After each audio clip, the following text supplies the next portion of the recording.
winning, can't nobody hold it. Can't nobody. We winning, yeah. We winning, yeah. We winning, can't nobody hold me, yeah. This next story right here is a real dope one. 50 Cent jumped on his IG and he was making some references to his ex-team members at G-Unit. Now, 50 said, some people are not built to make it. Their habits and instincts will pull them right back to the struggle. You put them on, they fuck up the package. He also goes on to say, do you realize G-Unit only did 5 shows without me in 16 years? Every time you saw them together was at my show. Now, that's a big bag. They fucked up. Then he also even went down. Somebody said Banks would have went far in the game, as trying to say that maybe it was 50 Cent's fault. And 50 Cent, clapped back and said, you don't know the boy. He is doing what he does best right now. LOL. Now, Sam, you brought this topic up to me in the pre-production, and it just made me think of some situations that I had in my life, and it's obviously something you had in your life. What do you think about 50 Cent, though, man? Really, and I ain't gonna say putting G-Unit on blast, just telling the truth about him. This one hits home. It hits home. But let's just talk about this. First off, G-Unit fans. I fuck with Banks. I fuck with Tony Yayo. Definitely. I fuck with Young Buck. I fucked with G-Unit as a whole. I fucked when Gang was in there. I rode with all of them as MCs. I honestly think that 50 was probably the fifth best MC during the highlight of G-Unit's days, as far as rapping is concerned, because they were some great lyricists. But we've seen the difference between 50 Cent's mind and their mother brother's mind, and that's no knock on them. We see this often. We see good brothers, real good brothers, who have good hearts, who have great intention, but just lack that certain discipline that it takes to just cross over that invisible fence that's just holding them back and stay consistent in crossing them over to get to where they go. It takes a certain consistency, discipline, and just level of patience, but just consistent persistence in getting to where you got to go as far as an entrepreneur, as far as being the best in the game. And we see where 50's at. Liquor, TV, clothing, trademarking, every fucking thing in the world. Right. He's a genius. What he does on Instagram may piss some people off, may make people laugh, but you cannot negate the fact that he's often telling the truth, and it often is something to learn from, even though he's like taking jabs and doing the 50 thing. You sit back and you listen to it, and gems are all through that shit. Yeah, and I think, not even that it's the Jay-Z blueprint, but you mentioned how he's into this different things. He diversified his portfolio. He just didn't stay in rap and try to make that pop. He jumped into the liquor. He jumped into, property. He jumped into the shows and the movies and things like that to try to, extend it. Even Jay, and I say, it's not the Jay-Z blueprint, but Jay-Z made this shit popular. It's taking your money from hip hop and putting it into other things and making that shit pop. You know what I mean? Attaching it to clubs, liquors, whatever you have to do. And I think 50 Cent, is one guy who showed why he was the damn leader of G-Unit anyway. These guys came on, at the end, not the end, but at a point, and he gave them opportunity to blow. And when he wasn't in their life no more, you seen like, all right. And it kind of is. I guess you are knocking them a little bit. Not to say you got guys still out there that's doing their things. Lloyd's doing his thing. Kid, Game has done, some great things after he left. But 50, let's look at the net worth. Look what 50 has moved to and look what they moved to. So I think that 50 knows them best. He's been around them guys. He at a point groomed them, signed them under his label.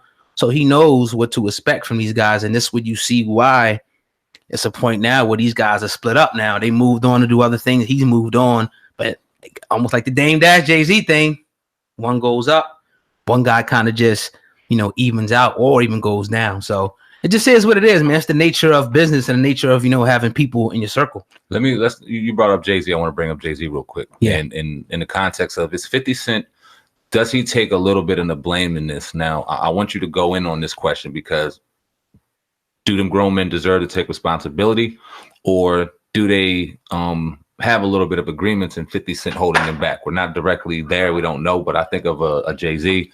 I think of what he did for someone like Memphis Bleak. I think of what he did for somebody like Emory Jones and the people around him. Now, I don't know how close 50 Cent are to like a Young Buck, a Yayo, or things like that, even though I feel as though they were close from the outside looking in. Did 50 Cent kind of owe them? And that's a harsh word, but just to kind of. I don't think so, because remember 50 came out, he said, look, man, he said they did 5 shows in 16 years. He said they missed the bag. So talk about it. Just the fact that when you got something like Rockefeller or G-Unit, a name like that, you got to be able to run with that. If I was with G-Unit, you was with G, you could use that name now to generate money forever. He's saying, look, they should have been doing more. They could have did more shows. They should have did this. Of course, you can still use the name. That's cool. Maybe they got to cut 50, a portion of it, but still you go out, G-Unit tour, this, that, and that. But, he's pretty much saying, for my interpretation, these guys didn't work hard enough to get in the position where they could have been. I gave these dudes everything that they needed to succeed. They just didn't work hard enough. That's what it looks like 50. And then you can understand being an entrepreneur, me being an entrepreneur, when you got to hire different people and work with different people. Sometimes they're not going to meet the expectation that you set. It's just the nature of the fucking business. I don't care if you hire somebody to work at Doritos, Water Ice, or McDonald's. You're going to go through people. You're going to get people there who are gunners, who are going to work hard. You're going to get lazy people and you're going to see why he also mentioned their habits and their instincts. You're going to see why they're in the position that they're in because of their habits, their daily habits, and their instincts, the decisions they make. You could tell by even with how he was talking that this pissed him off too, because he didn't want to see them in a position where they weren't winning just as big as he is. Right. He don't seem like the type of dude that wants to hold anybody back. And we've seen people in our personal lives get very comfortable in certain situations, and that comfortability turned into stagnation. And then they were looking around like, where do I go? Where do I go? What do I do next? Because I don't know what to do without this or what to do without that. And it's like they almost lost themselves, and it just drives you crazy because it's just as simple as going, today I'm going to do what I want to do and what I'm good at once a day and get better and get better and get better. What am I weak at? All right, I want to be a musician. All right, but I understand that this is 40% talent, 30% talent, 70% business. Yeah. I got the talent down to a T. I got my songs down. I recorded correctly. I got it mixed. I got it mastered. That's down. Now I got to understand the business. Am I going to sign to a label and have them take the majority of my bread, or am I going to go through the independent route and do my thing? Okay, I know in order to be independent, I got to go and grab certain promotional packages and marketing because I got to get my shit out to the masses. Right. You have people that will sit back and understand everything that they have to do. Mm-hmm. Everything. I won't do it. Yeah. And give you the one most bullshit excuse on why it can't be done. And they will give you this excuse over and over and over again. And what social media does is it gives you this false sense of reality, because then these motherfuckers will jump on social media and paint a picture like everything is okay. And they're illiterate and clueless to the very thing that they love the fucking most. Yeah.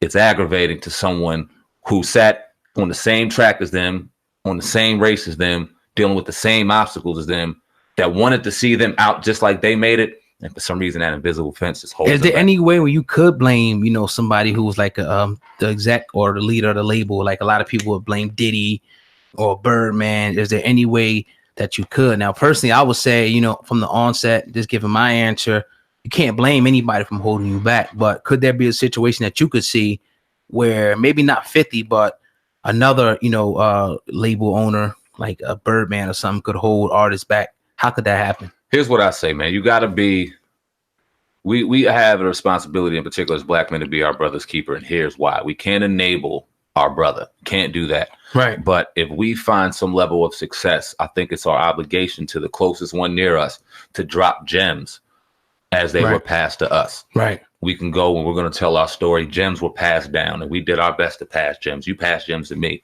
Right. Pass gems to you throughout our lifetime. Both vice versa. Mm-hmm.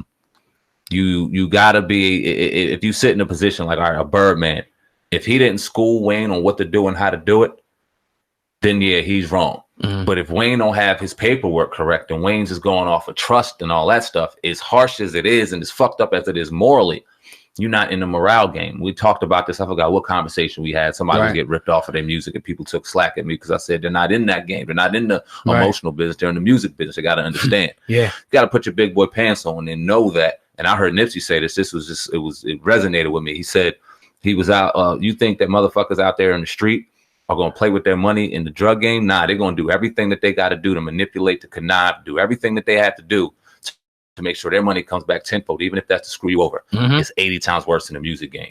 Yeah, it's 80 times worse anywhere else. So you just gotta put your big boy pants on, understand the game that you're in. And if you're naive, all right, you might have to fall down once to get back up. But if you're naive more than once, that's just on you. And that's what I say with like, there's no excuse for somebody who's connected to a brand like a Rockefeller. If you either you that dude or you ain't. It just is what it is. Like you got some people who have went through these different labels and were attached to things who went on to do some major things. You got somebody who ended right back up. Some of them that ended right back up in poverty. At the end of the day, you have to look at yourself. Even though there's going to be obstacles, there's going to be people making decisions that can affect your life.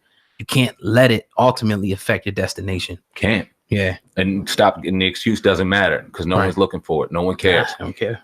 So you can't care. You got to keep it moving. Yeah, that was definitely a dope article there. You know, 50 Cent, you know, I'm setting the record straight about G Unit. But you're tuned into the Hip Hop Uncensored podcast with Brother Old God and Sam, man.